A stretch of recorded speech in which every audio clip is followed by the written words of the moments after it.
Now, Stephanie White gotta go. You gotta go. You are a clown of a coach, a pure clown of a coach, bro. What are we talking about? What are we talking about? You got the best point guard in the world, and you have her playing small forward. I think the Fever are getting very, very close to having to make a choice. And that is, like, do they want to choose Stephanie White or do they want to choose Caitlin Clark? But here's what I have to say about Stephanie White. So Indiana Fever went on a 9-0 run, and I think they were down by 13 or something in that vein. And they made it a 5-point game. And then Steph White took out Caitlin Clark. She changed up the rotations, and then they just lost that. What's happening, basketball fans? I need to talk about something that's been eating at me since last night. And I'm not going to sugarcoat this one bit. The Indiana Fever just lost to the Golden State Valkyries on July 9th. And honestly, I'm watching these games wondering if we're witnessing the slow destruction of one of the most talented rosters in the WNBA. This isn't just about one bad game. This is about a pattern that's becoming impossible to ignore. Let me paint you a picture of what went down against Golden State. The Fever had multiple opportunities to control this game, but every single time they built momentum, Stephanie White made decisions that left me scratching my head. We're talking about coaching choices that would make you question if she's actually watching the same game the rest of us are seeing.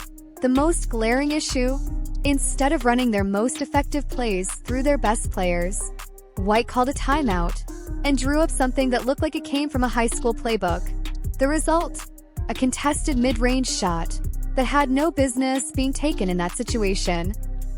She is clearly not happy with this. And no matter what you say, like, when it comes to Caitlin Clark and Stephanie White, I think there's a mutual level of respect there. But, like, Caitlin's clearly not happy. Caitlin has essentially taken a jab at the coach. Every single interview since the last Valkyries game, she has taken a jab at the coach. But here's where it gets really frustrating. And this is something I've been tracking all season. White's substitution patterns are absolutely baffling. Caitlin Clark was cooking in the third quarter, finding her rhythm, hitting shots, creating opportunities for teammates. She was in that zone where elite players take over games. And what does White do? She pulls Clark with 6 minutes left in the quarter for what she later called rest. Rest? Are you kidding me? This is professional basketball, not a recreational league. When your best player is in a flow state, you ride that wave. You don't interrupt it because your rotation chart says it's time for a substitution. The Valkyries went on an 8-0 run during that stretch, completely flipping the momentum of the game. And speaking of rotations, let's talk about the elephant in the room. The way this team is being structured offensively. I've been watching film, and what I'm seeing is a systematic misuse of talent that borders on basketball malpractice. The Fever are running these elaborate motion sets that look pretty on paper, but completely ignore the strengths of their personnel. Jason Whitlock posted this yesterday afternoon. You have to consider the possibility that the Indiana Fever are in on the plot to destroy Caitlin Clark. Stephanie White is an idiot, should be fired. This woman played Ari McDonald 18 minutes in the first half. 3 weeks ago, Ari McDonald wasn't on a WNBA roster. The entire Fever roster is healthy.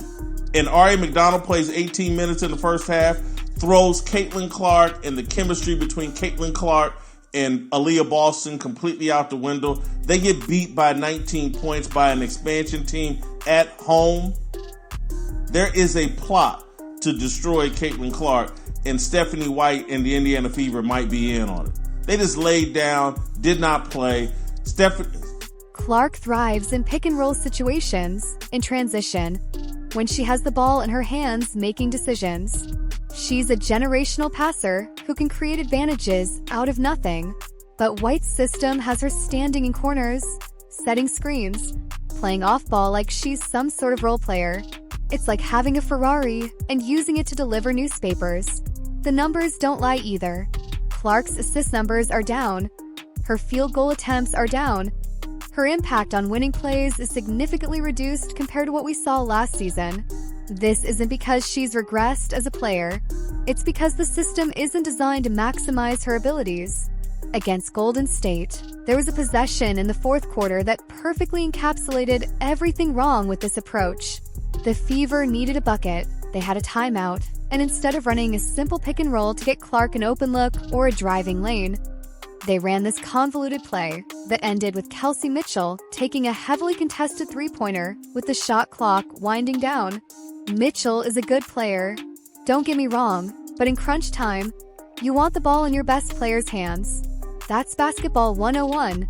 But White's philosophy seems to be this everyone eats approach that sounds nice in theory, but kills you in practice when games are on the line. Caitlin, we'll start with you. Just how did it, first of all, feel to be out there? And second of all, what do you think the offense was just so disjointed here today? It felt good to be out there. I thought we started really well. I thought we were competitive. I thought we played with energy in the first 5 minutes. And then, when they kind of went on their first run, it kind of deflated us a little bit, which I'm not really sure why. But the offense, I think, for us, it starts on defense. And we, struggled, scouting report-wise, we struggled. The defensive end isn't much better. The Fever's defensive rotations looked confused throughout the game. Players were constantly looking to the sideline for direction, hesitating on switches, arriving late to help situations. This isn't about talent. This roster has capable defenders. This is about preparation and scheme. There was a sequence where the Valkyries ran the same backdoor cut 3 possessions in a row, and the Fever never adjusted. They kept getting burned by the same play, because nobody on the court seemed to know whose responsibility it was to stop it. That's on coaching, period. What really gets me is the body language I'm seeing from the players. You can see the frustration building. Clark looked visibly annoyed during timeouts. Other players were showing signs of confusion and hesitation.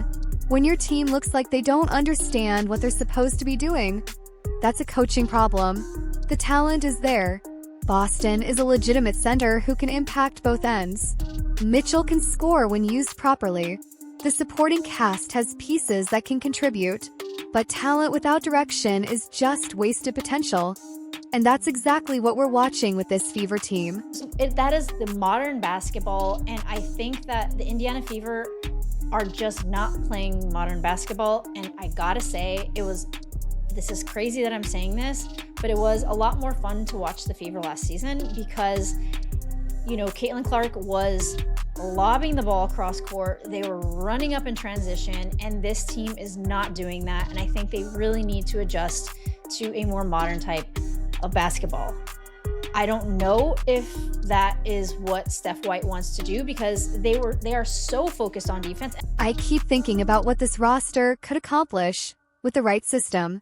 Clark running pick and rolls with Boston. Mitchell getting clean looks off of Clark's playmaking. The offense flowing through their strengths instead of against them. But instead, we're getting this rigid system that treats every player like they're interchangeable parts. The frustrating part is that we've seen glimpses of what this team can be. There have been stretches where everything clicks, where the talent shines through despite the system. But those moments are becoming rarer, and the losses are piling up. After the game, White talked about needing more time to implement her system, about players needing to buy in completely. But here's the thing. Good coaches adapt their system to their players, not the other way around. The best coaches in any sport figure out how to maximize the talent they have, not force that talent into predetermined boxes. I bet she's not even this is Caitlin Clark. She's not very good at controlling her emotions in a lot of situations. She's pissed.